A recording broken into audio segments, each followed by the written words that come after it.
নমস্কার বন্ধুরা, সবাই কেমন আছেন? আশা করি ভালো আছেন। আমিও ভালো আছি। নীলিমার ভালোবাসার রান্নাঘর থেকে স্বাগত জানাচ্ছি। আজকে আমি একটা রেসিপি নিয়ে এসেছি আমার রান্নাঘরে। রেসিপিটার নাম হলো কলা পিঠে। কলা পিঠে কিভাবে বানাতে হবে আমি এই ভিডিওতে সবকিছু দেখাবো। প্রথম থেকে শেষ পর্যন্ত ভিডিওটা দেখবেন, তাহলে বুঝতে পারবেন আমি কিভাবে বানাচ্ছি। তো কলা পিঠে বানাতে গেলে কিভাবে বানাতে হবে সেটা আমি এখন দেখিয়ে দিচ্ছি। আমি চাল গুঁড়ি আর ময়দা মিশিয়ে 400 গ্রাম নিয়ে নিয়েছি। 200 গ্রাম চাল গুঁড়ি, 200 গ্রাম ময়দা নিয়ে নিয়েছি। 2টো ডিম নিয়েছি, 10টা কলা নিয়েছি। কাঁঠালি কলা, আপনারা চাইলে সিঙ্গাপুর কলা হলেও হবে, কিংবা বর্তমান কলা হলেও হবে। আর গোলমরিচ গুঁড়ো নিয়ে নিয়েছি। এটা তো আমি সেটা করবো বলে, গুঁড়ো করবো বলে নোড়া নিয়ে নিয়েছি। ঘি নিয়েছি, লবণ নিয়েছি, জল নেব, আর টোস্ট বিস্কুট নিয়েছি 4টে, আর এই চিড়ে নিয়েছি, চিড়ে ভেজে রেখেছি। এখন আমি চিড়ে আর এটা গুঁড়ো করে কিভাবে করতে হবে আমি সব কিছু দেখাবো।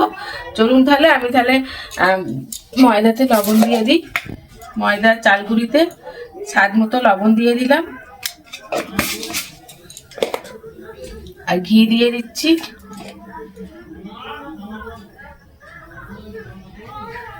বন্ধুরা, আমি চাল গুঁড়ি আর ময়দার মধ্যে ঘি আর অল্প লবণ দিয়েছি স্বাদ মতো। এবার আমি দিয়ে দেবো গোলমরিচ গুঁড়ো, অল্প গোলমরিচ গুঁড়ো দিয়েছি। দিয়ে এটাকে আমি ভালো করে মেখে নেব। আর আজকে ভিডিওটা আমি নিজেই বানাচ্ছি, ক্যামেরাটা নিজেই ধরে আছি। মেখে নিচ্ছি ভালো করে। এটা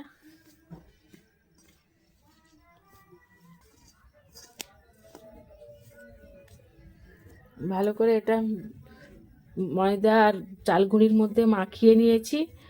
এবার আমি অল্প অল্প করে জল দেবো আর মেখে।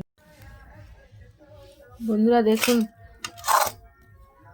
আমার গুঁড়িটা মাখা হয়ে গেছে। গুঁড়ি আর ময়দা কি সুন্দর মাখানো হয়েছে দেখুন। খুব নরম নয়, আবার খুব শক্তও নয়।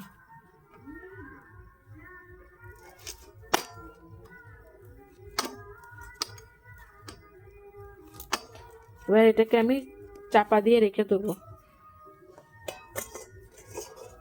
15 মিনিট চাপা দিয়ে রাখবো।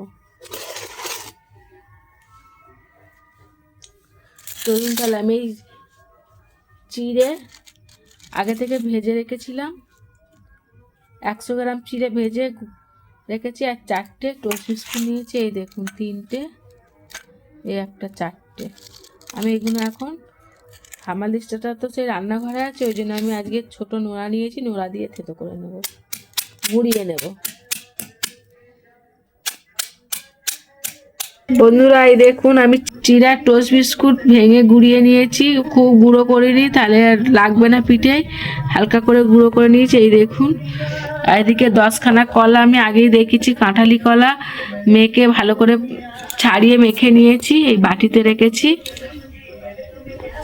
আর এই 2খানা ডিম নিয়েছি, ডিমগুলো ফাটিয়ে রেখেছি। এবার ভালো করে গুলে নেবো এটা দিয়ে। আর এই কাঁঠালি কলা দিয়েছি, আপনারা চাইলে যেটা হাতে পাবেন সেটাই দেবেন হাতের সামনে। এটা কোনো কথা নয় যে কাঁঠালি কলাই দিতে হবে। আর এই চিড়ে আর আমি টোস্ট বিস্কুট গুঁড়ো করে নিয়েছি, আপনারা চাইলে ওটসও দিতে পারেন। আমি ডিমটা ভালো করে ফাটিয়ে নিই। ডিমটা ফাটিয়ে নিয়েছি। এবার আমি দেখবো এই যে ময়দার চাল গুঁড়িটা মেখে রেখেছিলাম। এই দেখুন 15 মিনিট হয়ে গেছে, একটু আবার শক্ত শক্ত হয়ে গেছে, চাল গুঁড়ি দেওয়া আছে বলে। এবার আমি গোল গোল করে পাকিয়ে নেব একটু, দুটো একটা।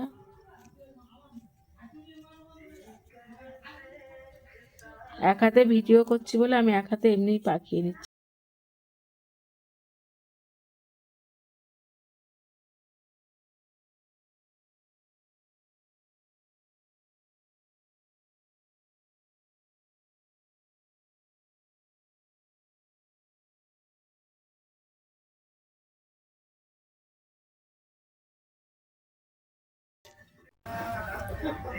আমি হাত দিয়ে এরকম লুচির মতো করে নিয়েছি। এবার আমি কলার পুরটা, যে কলার পুর নিয়েছি কড়ার পুরটা আমি দিয়ে দেবো। এই দেখুন, মাখিয়ে দিতে হবে, নালে বেরিয়ে যাবে। এই দেখুন, এরকম ভাবে বানাতে হবে।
বন্ধুরা, আমি পিঠেগুলো তৈরি করে নিয়েছি। এবার আমি উনুনে গিয়ে, গ্যাসে গিয়ে, আজকে উনুনে করবো না, আজকে গ্যাসে করব। এবার চলুন তাহলে আমি পিঠেটা ভাজা দেখাই। ওটা সব তৈরি করা হয়ে গেছে। দু রকমভাবে তৈরি করেছি, একটা এরকম করেছি আর একটা এরকম করেছি, আর এটা লাস্টে অল্প পুর ছিল বলে ছোট হয়েছে। চলুন তাহলে আমি গ্যাসটা ধরিয়ে নিই, তারপর আবার দেখাচ্ছি। আমি আগে থেকেই গ্যাস জেলে কড়া বসিয়ে তেল দিয়ে দিয়েছি। তেলটা গরম হলে তারপর আমি একে একে পিঠেগুলো ছাড়বো। এখানে ডিম আগে থেকে ফাটিয়ে রেখেছি, আর এটাও চিড়ে আর টোস্ট বিস্কুট গুঁড়ো করে রেখেছি, আর এদিকে পিঠে। তেল গরম হলেই আমি দেবো।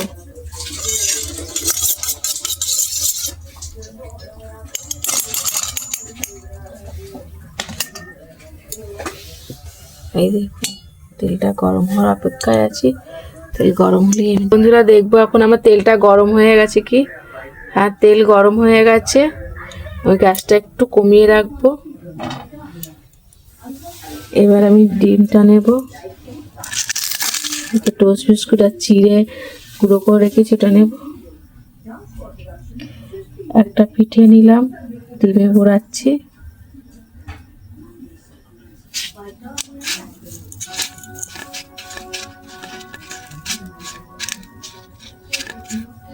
এই দেখুন, মাখিয়ে নিচ্ছি।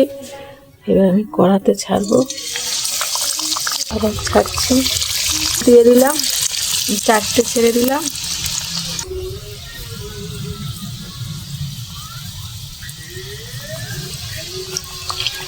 সবসময় তো নারকেল বাড়িতে থাকে না। কলাটা আপনি কলা দিয়ে বানালেও ভালো লাগবে, নারকেল দিয়ে বানালে তো ভালো লাগবে, কিন্তু এটা কলা পিঠে, এই কলা দিয়ে বানালে বেশি ভালো লাগবে। যেমন কি সুন্দর ভাজা হচ্ছে, চিড়েগুলো সাইড দিয়ে ছেড়ে গেছে। আর যখন তেলে ছাড়বেন তখন গ্যাসটা আস্তে দেবেন, আর উনুনে করলে উনুনের জালটা একটু কমিয়ে রাখবেন, নাহলে পুড়ে যাবে।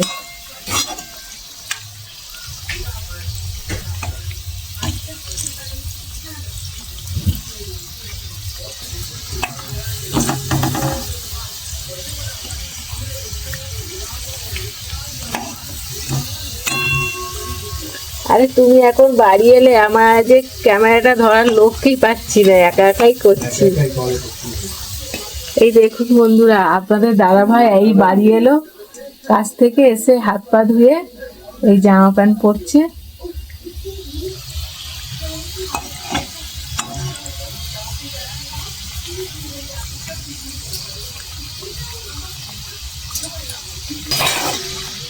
এই দেখুন বন্ধুরা, ভাজা হয়েই এসছে।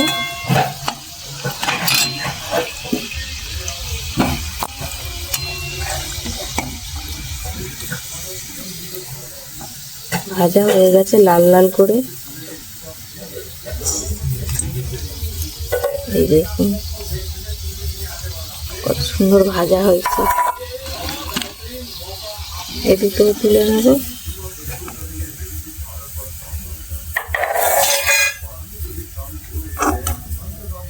কি ভাত যেগুলো? কলা পিঠে করছি। বাহ, নতুন জিনিস কলা। বন্ধুরা এই দেখুন আমার কলা পিঠে রেডি হয়ে গেছে, আমি সব ভেজে নিয়েছি। এই দেখুন কি সুন্দর কালার হয়েছে দেখছেন। আর এই যে চিড়েগুলো ভালো করে গুঁড়াইনি বলে এর ওপরে আছে, এগুলো খেতে দারুণ লাগবে, মচমচে হয়েছে, কি দারুণ লাগছে দেখতে। আমি ছেলেকে দিয়ে দেখবো, ও বলবে কেমন হয়েছে।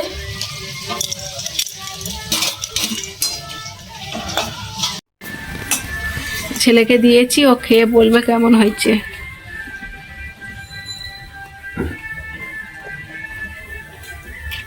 খুব ভালো লাগবে, খুব ভালো হয়েছে, সেই লাগছে, হেব্বি আছে। এই দেখুন কত সুন্দর লাগছে, পুরটা খুব দারুণ লাগছে।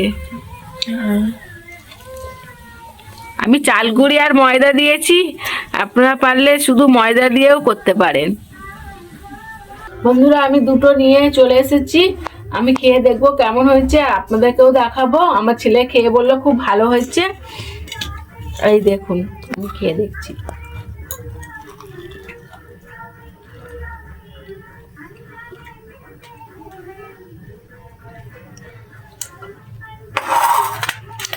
দারুণ হয়েছে, নারকল পুর দেওয়া, তারপর ক্ষীর পুর দিয়ে, তরকারির পুর দিয়ে দেখেছি খেয়ে, কিন্তু এটা দারুণ লাগছে খেতে। তার উপরে চিড়েগুলো ভেজে নিয়েছি আগে, ভেজে আর গুঁড়িয়ে নিলাম, হালকা গুঁড়িয়েছে। চিড়েগুলো দেখুন সব গায়ে লেগে আছে, কত সুন্দর, আর খাচ্ছি মচমচে গালে পড়ছে, দারুণ লাগছে খেতে। চটপট আপনারা বাড়িতে বানিয়ে খেয়ে দেখুন, খুব সুন্দর লাগবে খেতে, একবার খেলে বারবার খেতে ইচ্ছে করবে।